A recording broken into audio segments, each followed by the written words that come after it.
Selamat datang di training Oracle Academy Telkom University tentang database design. Pada kesempatan kali ini kita akan mempelajari subtopik tentang 8.4 tentang menggambar konvensi untuk readability ya, untuk kemudahan dalam pembacaan. Baik, objektif yang akan kita pelajari adalah menerapkan konvensi menggambar dari konvensi Oracle ya ke diagram model.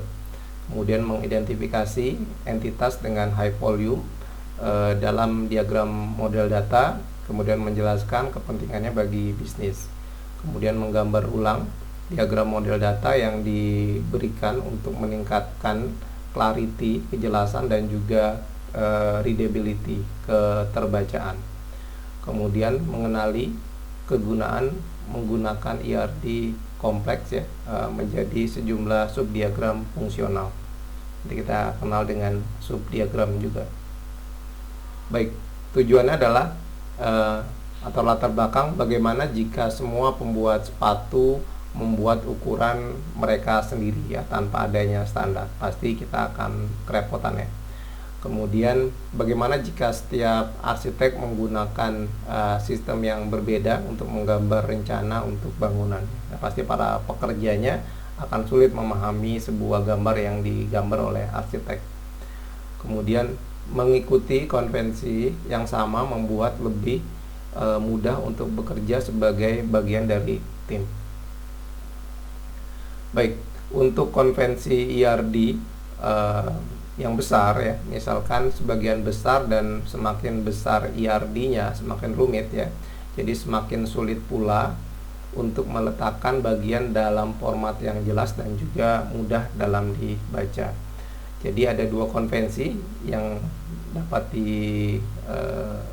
digambarkan. Jadi yang menempatkan entitas volume tinggi itu dari kiri atas halaman, dan yang menempatkan entitas volume tinggi ke kanan bawah. Jadi boleh dari top left ya, kiri atas konvensinya. Jadi untuk menggambarkan dua konvensi ini boleh top left, kemudian boleh bottom right ya, boleh dari kanan bawah halaman. Tidak penting konvensi mana yang harus diikuti, tetapi pilih satu saja dan coba untuk menggunakannya dengan cara konsisten. Jadi kalau mau dari top left boleh, ataupun mau dari bottom right juga boleh. Jadi entitas volume dengan entitas volume tinggi atau high volume gitu ya, adalah entitas yang akan memiliki banyak instance. Selanjutnya adalah entitas dengan high volume seringkali merupakan sentral ya, entitas sentral atau lebih penting dalam IRD. Entitas tersebut akan memiliki jumlah hubungan tertinggi dengan entitas lain, dan sebagian besar fungsi akan mempengaruhi data yang disimpan dalam entitas. Jadi biasanya nanti entitas ini contoh dari top left ya, artinya dari kiri atas, dia akan memiliki instan atau atribut yang sangat banyak ya. Ini high volume entitas. Terus ke bawahnya sudah tidak high volume lagi, sudah tidak sebesar yang kiri atas. Jadi menggambarkannya walaupun kita mulai dari kiri atas, bukan berarti dia harus misalkan di sini hanya atribut kecil saja, nah itu tidak boleh, atau entitas kecil nggak boleh. Jadi yang kiri atas itu harus ada high volume. Kemudian ketika entitas high volume ini berada di bagian kiri atas, maka cross-put atau cross-fit gitu ya, akan cenderung mengarah ke selatan dan timur. Jadi cross-fit ini ya, atau cross-put, dia akan mengarah ke selatan dan juga akan ke timur. Kemudian ketika entitas high volume berada di bagian kanan bawah gitu ya, dia akan cenderung mengarah ke utara dan juga ke barat. Ini high volume-nya di sini, ini cross-put-nya ya, atau kaki gagaknya gitu, atau many to many ya. Nah, dia akan mengarah ke atas. Ini adalah contoh dari button right ya, kanan bawah. Oke, clarity is key. Ini artinya kejelasan adalah sebagai kunci. Jadi manfaatkan konvensi dengan bijaksana. Kemudian tujuan utama pembuatan diagram adalah untuk memberikan representasi model yang dapat digunakan untuk keperluan komunikasi. Jadi orang dapat dengan mudah ketika kita menggambar ini, dia bisa melihat maksudnya ini ya dari desain yang ingin kita buat. Kemudian ini berarti tidak boleh membiarkan konvensi mengganggu keterbacaan dan juga keterjelasan. Ya, seringkali kita akan memiliki campuran konvensi tergantung dari jumlah ruang yang kita miliki dan preferensi kita sendiri. Nah ini ya nanti akan banyak ya model-model kebutuhan yang ingin kita lakukan dalam sebuah desain. Kejelasan dan juga keterbacaan adalah kriteria utama. Jadi orang ketika membaca sebuah, jadi di sini sengaja memang tidak dijelaskan entitasnya apa gitu ya. Di sini hanya untuk menjelaskan konvensi menggambar sebuah IRD. Jadi ketika kita membaca baik itu di top left maupun di bottom right gitu ya, orang ketika membaca diagram kita, mereka sudah mengerti maksud dan tujuan apa yang ingin kita capai. Nah, ada clarity dan readability adalah kunci utama.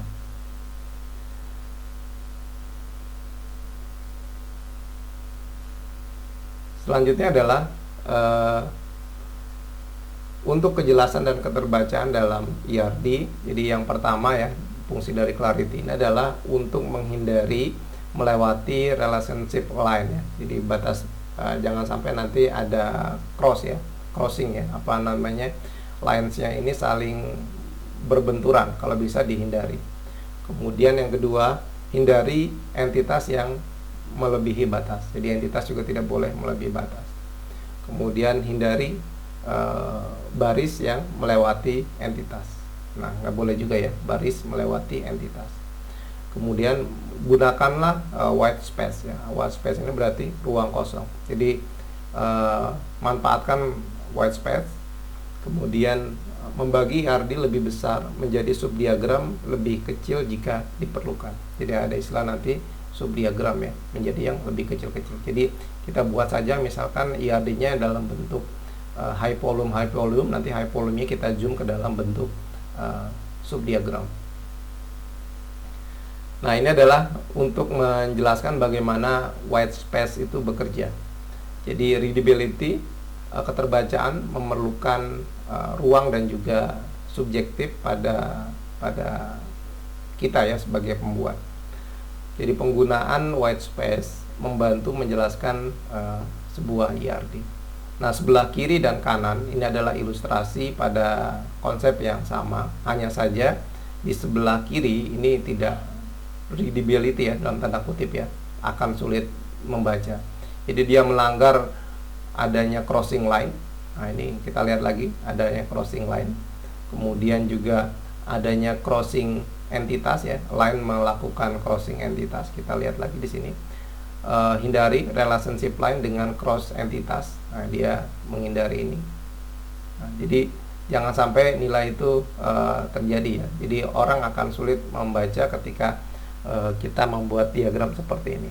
Nah, yang di sebelah kanan orang akan lebih mudah membacanya karena kita menggunakan ada istilah ini ya, di sebelah antara A dan B, C dan E ini disebut dengan white space, ruang kosong. Jadi lebih mudah ketika kita membaca yang sebelah kanan dibandingin yang sebelah kiri. Kemudian gunakan subdiagram. Nah, jadi ketika kita memiliki diagram yang sangat besar, ini juga membantu kita untuk memecahkan masalah, memecahkannya ke diagram yang kecil dari entitas fungsi yang terkait. Nah, misalkan kita punya employee gitu ya, kemudian ada departemen, kemudian ada job ya. Jadi tidak semuanya dilakukan dalam satu entitas yang sama. Oke, kemudian kita juga dapat menggunakan subdiagram yang lebih kecil ketika merepresentasikan berbagai grup dalam perusahaan yang sama. Kemudian penting untuk memiliki diagram besar yang menunjukkan keseluruhan gambar atau big picture Bahkan jika harus dicetak dalam plotter atau direkam bersama-sama dari potongan kertas-kertas yang lebih kecil. Jadi mungkin ada hubungan antara entitas dalam berbagai submodel dan ini harus direpresentasikan di suatu tempat. Nah, jadi ini misalkan ada location, ada country, ada region ya. Jadi misalkan ini adalah entitas besarnya, misalkan yang ini adalah subdiagram yang lebih kecilnya. Jadi bisa saja ini bahkan di sini dia menggunakan konsepnya rekursif ya, yang menjadi lebih kecil lagi dibandingkan kita menggunakan struktur hierarki yang lebih panjang ya. Dengan model ini kita cukup menggambarkan konsepnya entitas dengan menggunakan rekursif. Jadi dengan adanya subdiagram kita akan bisa melihat gitu ya gambaran secara garis besar untuk big diagramnya untuk kita capture, kemudian kita akan capture lagi hal-hal yang lebih kecil untuk mempermudahkan kita mempelajari secara garis besarnya. Oke, baik, untuk terminologi yang sudah kita pelajari, yang pertama ada high volume entitas, kemudian juga ada istilah white space. Jadi untuk rangkuman dari pelajaran ini kita menerapkan konvensi dari Oracle dan terkait mengenai diagram model, kemudian mengidentifikasi high volume, kemudian menggambar ulang ya, diagram model data yang diberikan untuk memberikan clarity dan juga readability, kemudian mengenali kegunaan membagi IRD kompleks menjadi diagram fungsional. Oke, baik, untuk pertemuan kali ini kita akhiri. Terima kasih.